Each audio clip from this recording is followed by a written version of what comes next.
Regarding Matthew Perry's unexplained death, Katie Edwards, his ex-girlfriend, is leveling some rather severe accusations. She says that Matthew didn't drown in his jacuzzi as the police first said. Katie also disclosed the meaning of Matthew's most recent Instagram post, which featured references to water and Batman.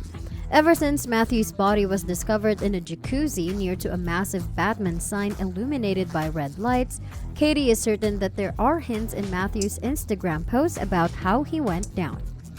What is the ex-partner of Matthew Perry saying about his passing?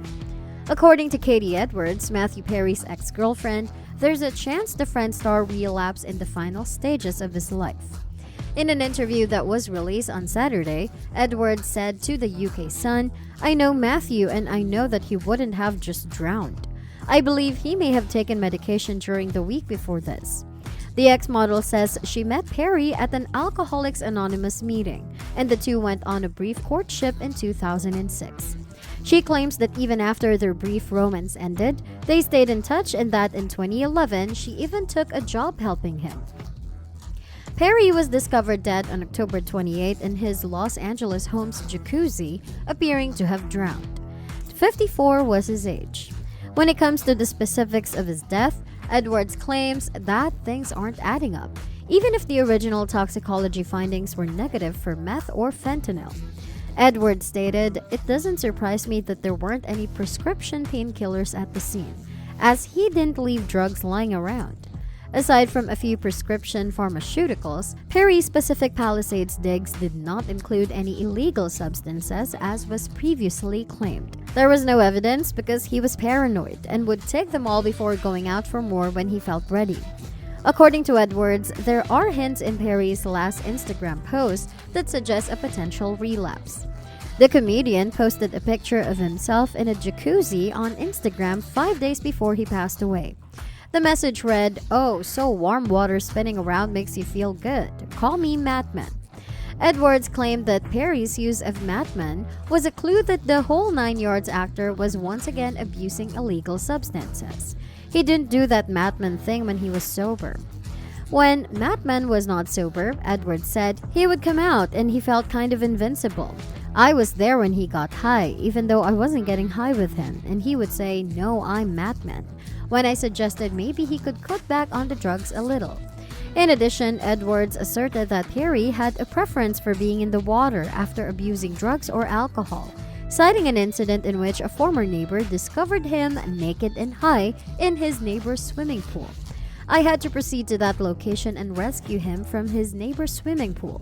She asserted that Perry always alone when doing narcotics and that he had a thing with water when he was doing it. A request for a response from Perry's representative was not immediately answered. In a 2020 interview with The Sun, Edwards claimed to have delivered cocaine, heroin, and crack to Perry when he was at the height of his addiction in 2011. At the time, she was 5 months pregnant. "I went down and got stuff for him when I was about 5 months pregnant. No one is going to pull over a pregnant girl," he would add. "Don't be alarmed," she recalled. In his autobiography, Friends, Lovers, and the Big Terrible Thing, actor Perry spoke of his turbulent long history of drug and alcohol addiction. In The Grips of Addiction, the 90s sitcom star was open about the highs and lows of his life. "I have the illness, but it's not just that bad. Actually, I have it as terrible as it gets for you. Every moment is spent with your back to the wall. I'm going to die from it." Perry was buried on November 3 at Hollywood Hills Forest Lawn Memorial Park. What was said about Matthew Perry by his former fiancée, Molly Hurwitz? The former fiancée of Matthew Perry talks about their deep romance.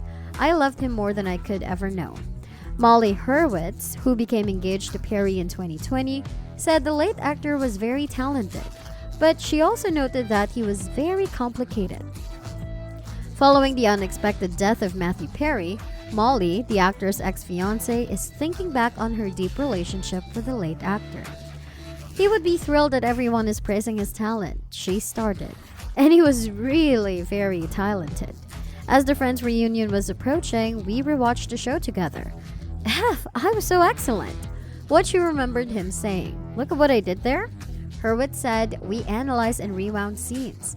It was a shared respect and love of comedy that bonded us. It was fantastic to be there when he rediscovered his greatness. Perry acknowledged that, despite her considerable acting talent, she obviously knew that man in a very different way. She wrote, "He was complicated and he caused pain like I'd never known, even though I loved him deeper than I could comprehend. Matthew Langford Perry has had the most profound influence on me in my adult life. For that and for everything I gained from our relationship, I am incredibly grateful." Hurwitz went on bringing up Perry's battle with drugs and alcohol, saying, "I'd be remiss if I didn't mention AIANN, support groups for people who had been impacted by another person's alcoholism. A priceless resource for loved ones dealing with this debilitating illness."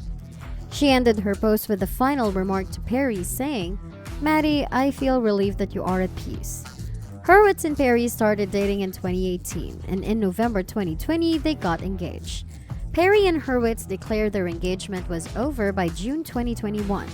At the time, Perry told People, "Sometimes things just don't work out, and this is one of them.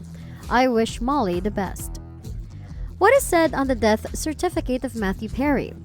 A few weeks after the Friends star's untimely death at the age of 54, the Los Angeles Police Department has made available Matthew Perry's death certificate. On October 28, the actor was discovered dead in the hot tub at his Los Angeles residence. The next week, on November 3, he was laid to rest in a service that was attended by his family and fellow cast members from the sitcom from the 1990s. Now that Perry's death has been officially certified, the official records have been made public. His cause of death is still listed as deferred on the paperwork. Following an initial autopsy that revealed no evidence of meth or fentanyl in his system, Perry's cause of death was declared inconclusive. Further testing is presently continuing, and a definitive update is not anticipated until 4 to 6 months, according to TMZ, which reported on November 1st and cited law enforcement sources. Perry, whose memoir Friends, Lovers, and the Big Terrible Thing published in 2022, wrote candidly and freely about his years of drug and alcohol abuse, as well as his path through sobriety. "Hello, you may know me by another name, but my name is Matthew. My pals refer to me as Maddie, and I ought to be dead," the first sentence says. You are welcome to think of what you are about to read as a message from my beyond, if you so want. He went on to say that the white-hot flame of fame made these addictions worse, and that Friends viewers could have told by his appearance whether he was using drugs or alcohol. By June 2022, he had spent 15 stints in therapy and treatment, and he was eager to assist those who were battling addiction. He described himself as pretty healthy. Friends creator Marta Kaufman verified that he was sober at the time of his passing. Did you enjoy Matthew Perry's work? Regarding Matthew Perry's death, what are your thoughts on the statements made by his ex-fiancée? Do let us know your thoughts on this issue in the comment section. For more interesting stories and updates, subscribe to our channel and do not forget to press the bell icon for notifications. Goodbye!